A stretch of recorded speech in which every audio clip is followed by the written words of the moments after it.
네, 오늘 저는 욥기 20장 1절부터 29절의 말씀을 가지고요. 조급한 말의 문제점이라는 제목으로 하나님의 말씀을 나누도록 하겠습니다. 나아마 사람 소발이 이제 11장에 이어서요. 두 번째 변론을 시작합니다. 1절 말씀에 보니까 이렇게 오늘 말씀이 시작하는데요.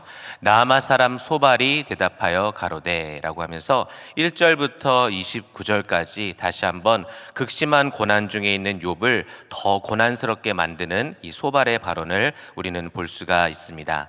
오늘 말씀을 세 부분으로 나누면요. 1절부터 11절은 소발은 스스로를 지혜롭게 여기면서 욥을 악인으로 더욱더 몰아세우는 내용이 기록이 되어 있습니다. 그리고 12절부터 22절에 특별히 이 소발은 욥에 대해서 거짓 증언하고 모함을 합니다. 어떻게 거짓 증언하고 모함을 하냐면 욥이 가난한 자를 학대하고 남의 재산을 빼앗아 기쁨과 행복을 누렸다고 이렇게 거짓 증언과 모함을 합니다. 그리고 마지막 부분인 23절부터 29절에 소발은 다시 한번 욥에 대해서 악인은 운명에 따라서 패망할 것이라고 강하게 비난을 하면서 결국 욥을 더 괴롭게 하는 것을 볼 수가 있습니다.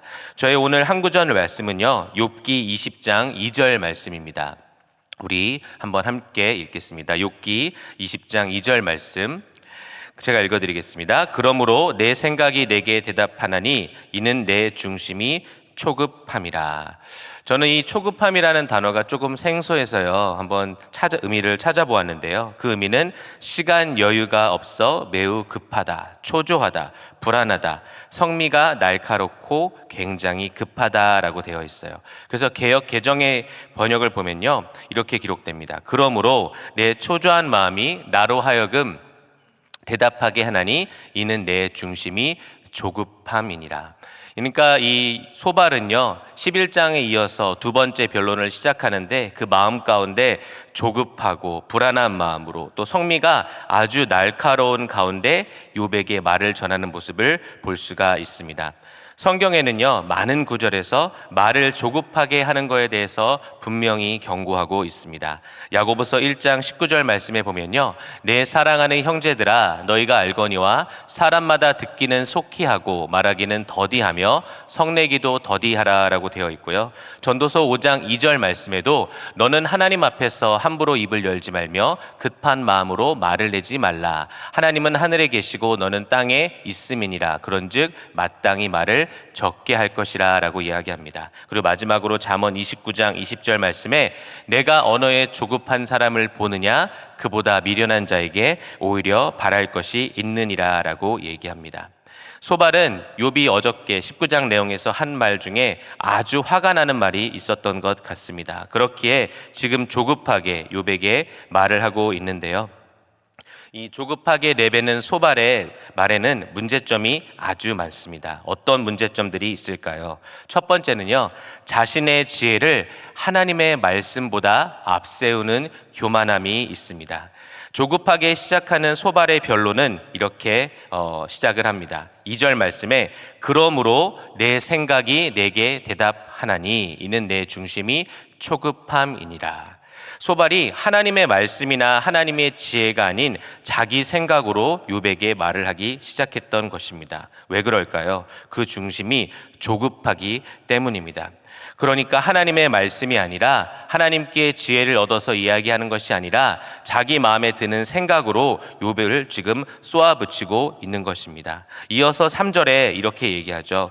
내가 나를 부끄럽게 하는 책망을 들었으므로 나의 슬기로운 마음이 내게 대답하는구나. 이제 그 마음 가운데 급하니까 자기 자신을 어떻게 얘기하냐면 자기의 마음이 슬기롭다고 소발은 자신을 스스로 지혜롭게 여기면서 대답을 합니다. 이유가 무엇이죠? 지금 자기 자신이 부끄러웠고 책망을 들었기 때문에 자신의 체면과 지혜가 훼손됐다는 느낌을 받았기 때문에 이제는 내가 나의 지혜로 너를 눌러주리라 라는 그런 성급한 마음을 가지고 말을 내뱉고 있습니다. 그리고 이 4절부터 11절까지는요 폭언을 내뱉는 것을 볼 수가 있는데요, 다 읽을 수 없으니까 제가 7절 한 구절만 읽어들면 이렇게 기록이 되어 있습니다. 7절 말씀에 자기의 똥처럼 영원히 망할 것이라. 그를 본 자가 이르기를 그가 어디 있느냐 하리라. 지금 왜 이렇게 폭언을 하고 있나요? 지금 화가 나서 그 마음에 독한 시기와 다툼이 있기 때문입니다. 여러분, 야고보서에는요 이런 말씀이 기록되어 있습니다. 3장 14절과 15절인데요. 우리 한번 함께 읽겠습니다. 시작. 그러나 너희 마음속에 독한 시기와 다툼이 있으면 자랑하지 말라. 진리를 거스려 거짓하지 말라. 이러한 지혜는 위로부터 내려온 것이 아니요 세상적이요 정욕적이요 마귀적이니. 하지만 하늘로부터 난 지혜, 즉 하나님의 말씀을 근거한 지혜는 다음과 같습니다. 야고보서 3장 17절과 18절 말씀인데요. 오직 위로부터 난 지혜는 첫째 성결하고 다음에 화평하고 관용하고 양순하며 긍휼과 선한 열매가 가득하고 편벽과 거짓이 없나니 화평케 하는 자들은 화평으로 심어 의의 열매를 거두느니라. 우리는 예수님의 성품을 닮은 예수님의 제자로서 또 하나님의 자녀로서 우리의 마음에 시기와 다툼이 있을 때는 조급하게 말하지 않아야 될 줄 믿습니다. 내가 조급할 때 내 생각을 얘기하고 내 지혜로 권면하는 것이 아니라 오직 위로부터 오는 하나님의 지혜 그리고 살리는 하나님의 말씀을 가지고 여러분 귀한 상대방을 대하시기를 주님의 이름으로 축원합니다. 한번 적용해 보시면 좋겠습니다. 나의 지혜는 땅의 것입니까? 아니면 하늘에서 온 지혜입니까? 나의 조언과 훈계는 사랑에서 나오고 있나요? 아니면 조급함과 상한 마음에서 나오고 있나요? 두 번째, 소발의 조급한 말의 문제점은요, 거짓과 모함으로 욥을 몰아가고 있다는 것입니다. 소발은 욥이 가난한 자를 학대하고 남의 재산을 빼앗아 기쁨과 행복을 누렸다고 욥을 모함합니다. 19절 말씀입니다. 이는 그가 가난한 자를 학대하고 버림이요 자기가 세우지 않은 집을 빼앗음이니라 라고 얘기합니다. 조급한 말의 두 번째 문제는요, 다른 사람을 거짓말쟁이로 만들고 하지 않은 것을 했다고 모함하고 있는 것입니다. 욥이 실제로 그런 사람이었나요? 욥은 그런 사람이 아니었습니다. 욥은 가난한 자의 아버지였고 과부와 고아를 돌보았으며 도움이 필요한 자의 눈과 발이 되어준 사람입니다. 욥기 29장 12절과 17절 내용을 우리말 성경으로 한번 읽어보겠습니다. 12절 말씀에 내가 울부짖는 빈민과 도와줄 사람 없는 고아를 구해 주었기 때문이다. 그리고 15절과 16절 보면 내가 눈먼 사람들에게는 눈이 됐고 발을 저는 사람들에게는 발이 됐으며 가난한 사람에게는 아버지 같은 존재였으며 또 무슨 문제가 생기면 해결해 주었고. 여러분, 소발이 이런 삶을 살았던 욥을 몰랐을까요? 너무 잘 알았을 겁니다. 그런데 왜 욥에 대해서 이렇게 거짓 증거와 그런 모함을 했을까요? 소발은 자신의 그런 신학적 그런 프레임, 즉 악인은 고난을 받는다라는 것을 억지로 욥을 거기에 끼워 넣어야 됐기 때문에 지금 욥에 대해서 거짓 증거하고 모함하고 있습니다. 이것이 저와 여러분이 조급하게 말하면 안 되는 두 번째 이유입니다. 왜냐하면 우리도 조급하게 말을 할 때 이런 실수를 하게 된다라는 거예요. 때로는 나의 의로움을 나타내기 위해서 내 생각을 상대방에게 관철시키기 위해서 우리도 알게 모르게 다른 사람에 대해서 거짓 증거하고 모함할 때가 있습니다. 하지만 분명히 하나님께서는요, 이것을 큰 죄라고 말씀하십니다. 10계명 9계명에 보면 출애굽기 20장 16절에 보니까 우리 한번 함께 읽겠습니다. 시작. 내 이웃에 대하여 거짓 증거하지 말지니라. 그 요한복음에는요 좀 더 강력하게 얘기하는데 8장 44절 말씀에 보니까 너희는 너희 아비 마귀에게서 났으니 너희 아비의 욕심을 너희도 행하고자 하느니라. 저는 처음부터 살인한 자요 진리가 그 속에 없으므로 진리에 서지 못하고 거짓을 말할 때마다 제 것으로 말하나니 저가 거짓말장이요 거짓의 아비가 되었음이니라.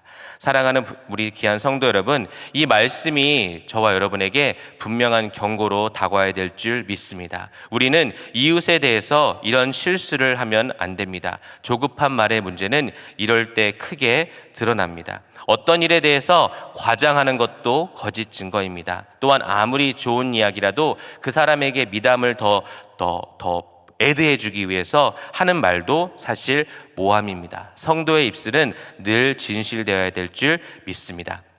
그런데 지금 이 욥이 억울하게 겪고 있는 이 거짓 증거와 모함은 훗날 우리 예수님께서 십자가에 달리신 그 모습을 예표하고 있습니다.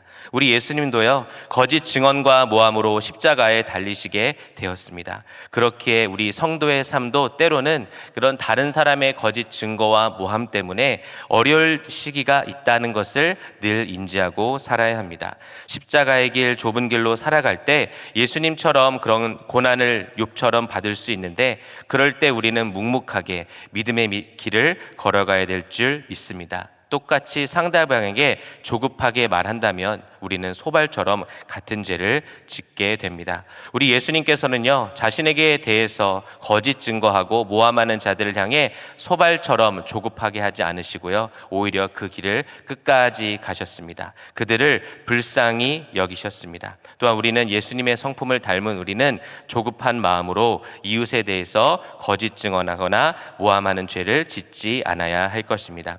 여러분, 한번 스스로 적용해 보시길 바랍니다. 나는 정확한 사실이나 확실한 근거 없이 추측만으로 남을 모함하거나 정죄한 적은 없나요?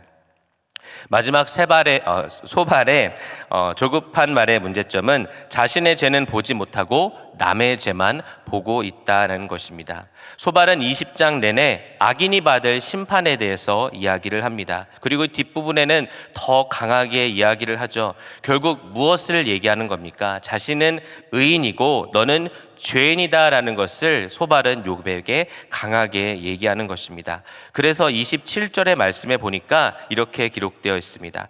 하늘이 그의 죄악을 드러낼 것이요 땅이 일어나 그를 칠 것인즉. 이 말씀을 좀 계속 띄워주시면요, 하늘이 나의 죄악을 드러내고 땅이 일어나 나를 칠 것인즉 이라고 얘기하는 것이 아니라, 이 소발은 자신의 죄는 하나도 발견하지 못하고 지금 극심한 고난을 받고 있는 욥의 죄만 보고 있습니다. 신앙생활하면 분명히 남의 죄도 보입니다. 하지만 복된 성도는요, 남의 죄보다 자신의 죄를 먼저 보는 성도가 복된 성도인 줄 믿습니다. 여러분은 지금 남의 죄가 크게 보입니까? 아니면 여러분의 죄가 더 크게 보입니까? 우리 하나님 앞에서 우리의 죄를 깨닫는 것이 은혜임을 이 새벽에 다시 한번 기억하시길 주님의 이름으로 축원합니다. 회개할 수 있는 성도가 복된 성도입니다. 하지만 내 죄는 보지 못하고 남의 죄만 커다랗게 보고 있다면 우리의 영혼이 병들었다는 것을 우리는 인지해야 합니다. 그런데 이렇게 신앙생활을 열심히 하고 공동체 생활에 늘 가까이 있으면요, 얼마나 남의 죄만 쉽게 보이나요? 우리가 죄인됨이 바로 드러납니다. 우리는 우리의 죄를 볼 수 있는 은혜가 있으면 좋겠습니다. 소발은 거기서 끝나지 않습니다. 자신이 하나님 자리에 앉아서 욥이 받을 심판까지 이야기를 합니다. 28절과 29절의 내용에 보니까 그 가산이 패하여 하나님의 진노하신 날에 흘러가리니 이는 악인이 하나님께 받을 분깃이요 하나님이 그에게 정하신 산업이니라 라고 이야기를 합니다. 새벽을 깨우시는 우리 사랑하는 귀한 성도 여러분은 남의 죄를 보고 조급하게 판단하고 정죄하는 사람이 아니라 자신의 죄를 먼저 보시고 하나님 앞에서 뉘우치는 회개의 사람, 은혜의 사람이 되시기를 주님의 이름으로 축원합니다. 그래서 마태복음 7장 3절에서 5절에는 이렇게 기록되어 있습니다. 우리 한번 함께 읽겠습니다. 시작. 어찌하여 형제의 눈 속에 있는 티는 보고 내 눈 속에 있는 들보는 깨닫지 못하느냐? 보라, 내 눈 속에 들보가 있는데 어찌하여 형제에게 말하기를 나로 내 눈 속에 있는 티를 빼게 하라 하겠느냐? 외식하는 자여, 먼저 내 눈 속에 들보를 빼어라. 그 후에야 밝히 보고 형제의 눈 속에서 티를 빼리라. 소발은 마음에 조급한 마음으로 말을 하고 있습니다. 그러니 아주 문제점이 많습니다. 말을 급하게 하다 보면요, 미처 연약한 자신의 모습은 발견하지 못합니다. 생각하지 못합니다. 그러기에 우리가 누군가의 허물이 보일 때 먼저 우리가 취해야 할 행동은요, 조급하게 상대방을 판단하고 성급한 마음으로 이야기하는 것이 아니라 나는 그런 죄를 짓고 있지 않은지, 나에게는 더 큰 허물이 있지는 않은지 돌아본다면요, 우리는 그 누구도 정죄할 수 없는 더 큰 죄인이라는 것을 깨닫게 될 것입니다. 여러분 한번 적용해 보시길 바랍니다. 내 죄는 보지 못하고 남의 죄는 샅샅이 드러내면서 성급하게 남을 판단하고 있지는 않습니까? 내가 먼저 보고 회개해야 할 죄는 무엇인가요? 말씀을 마무리하도록 하겠습니다. 소발의 두 번째 변론은요, 초조하고 조급한 마음으로 시작했습니다. 조급한 말에는 늘 문제가 따라옵니다. 자신의 지혜보다 하나님의 말씀을 앞섭니다. 우리 귀한 성도님들은 듣기는 속히 하고 말하기는 더디하는 온전한 성도님들이 되시기를 주님의 이름으로 축원합니다. 인간적인 생각, 나의 지혜가 아닌 하늘로부터 오는 살리는 지혜, 세우는 하나님의 말씀으로 고난받는 자들을 위로해 주시기를 주님의 이름으로 부탁드립니다. 그리고 소발은 욥에 대해서 거짓 증언하고 모함했습니다. 우리는 어떠한 경우에도요, 이웃에 대해서 거짓 증거나 모함하지 않아야겠습니다. 아무리 좋은 뜻을 가지고 있어도 허풍이나 진실되지 않은 미담도요, 이에 속합니다. 다시 한번 말씀드리면 우리의 입술은 늘 주님 앞에서, 사람 앞에서 진실되어야 될 줄 믿습니다. 그리고 남의 죄를 먼저 보는 것이 아니라 나의 죄를 먼저 보고 회개하는 사람, 은혜의 사람, 말씀으로 다른 사람을 가리키는 것이 아니라 내 영혼을 보고 먼저 변화되는 사람이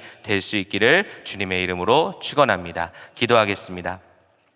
하나님 아버지 감사합니다. 귀한 오늘 욥기 20장 말씀을 통해서 초조하고 급하게 내뱉는 말이 얼마나 지혜롭지 못한 말인지 깨닫게 하심을 주님 감사합니다.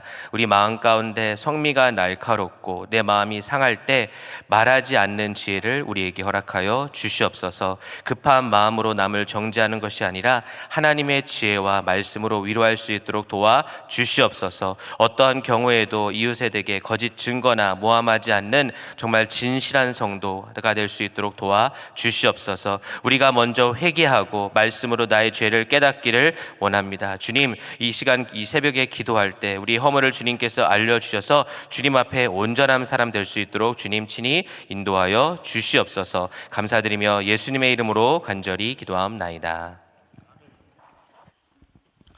네, 들으신 말씀 생각하시면서 다 함께 일어나셔서 찬양 올려드리도록 하겠습니다.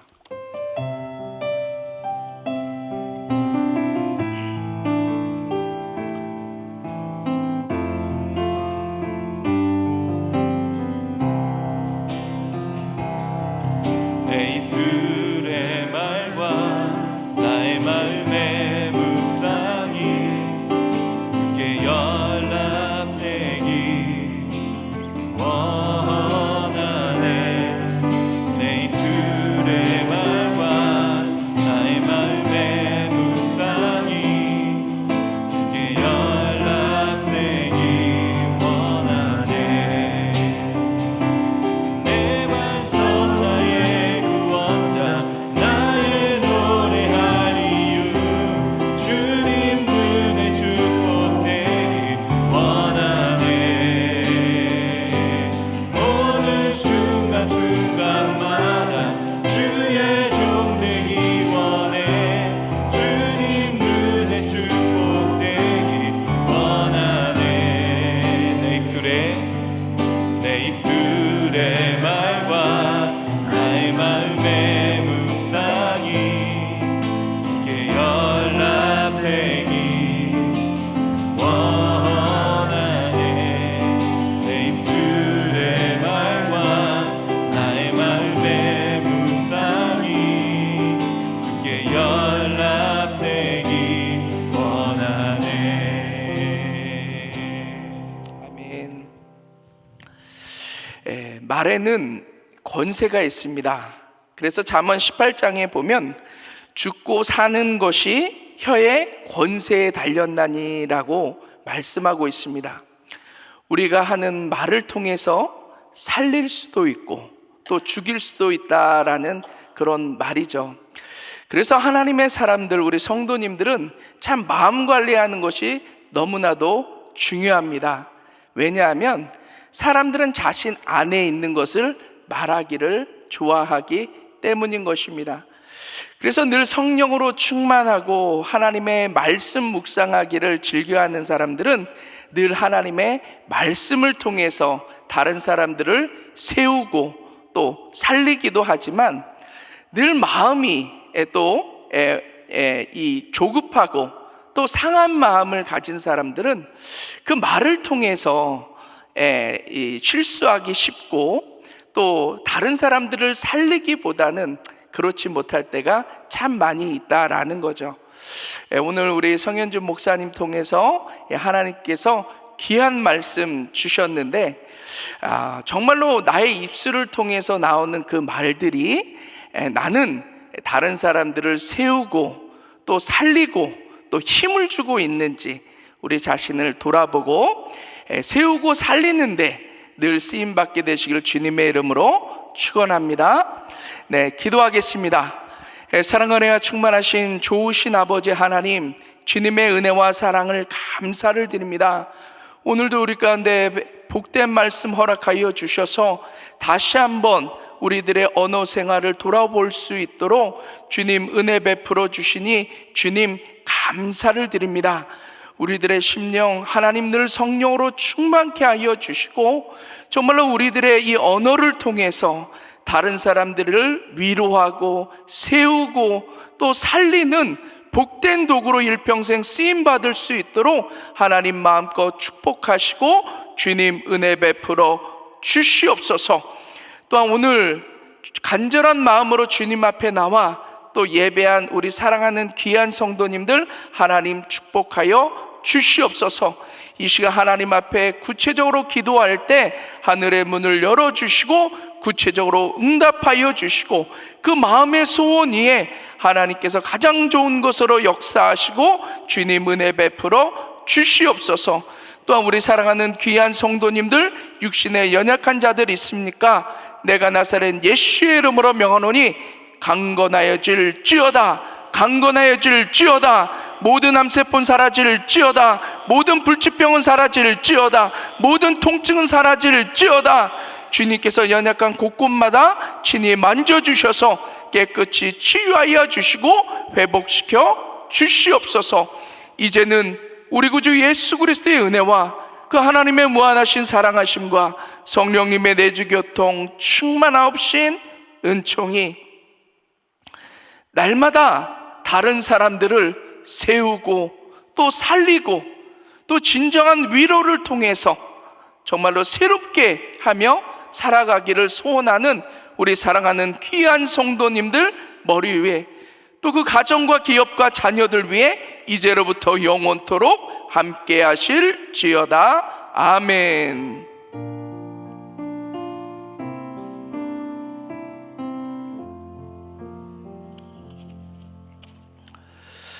네, 이 시간 기도하실 자리를 잡으시고 함께 기도하실 수 있기를 바랍니다. 오늘 한기용 담임 목사님 한 2시경 또 이렇게 공항에 도착하시는데 또 안전하게 도착하셔서 또 귀한 사명 잘 감당하실 수 있도록 또 위에서 기도해 주시기를 바랍니다. 또 교회 여러 지체와 사역을 위해서 기도하실 때 연합장로회 우리 박순성 장로님 위해서 기도해 주시기를 바라고요. 오늘 한 분의 선교사 가정을 위해서 기도하실 때 우리 김봉년 선교사님 또 김미란 선교사님 위해서 또 이렇게 기도해 주시기를 바랍니다. 그러면 우리 이 시간 주여 3번 부르짖고 같이 한번 기도합니다. 주여, 주여, 주여.